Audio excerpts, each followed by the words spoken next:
Ayan guys, yung tatlo katatapos ko lang magpakain sa kanila guys, yung sapal ng nyug yan kaninang umaga yung GMP4 yung pinakain ko para sa kanila guys, para mangitlog sila, para sa mga layers na mga dumalaga ito yung pinaka rooster ko guys, yan. May gagawin pa ako dito na para ma-arrange ko sila.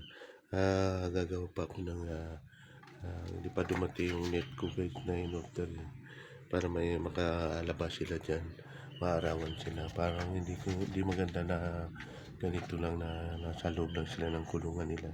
Maganda talaga nakalabas sila para maka-exercise sila dyan sa labas. Ayan guys. So para maayos naman yung kanilang pangangatawan guys, wala man sila mga sakit. Yung nga lang kailangan talaga na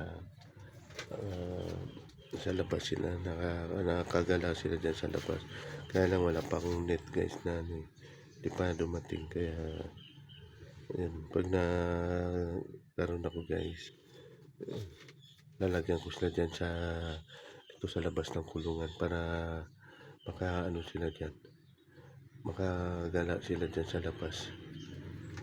Yun ang gusto nila, yung mga native kasi ito guys. Kaya kahit anong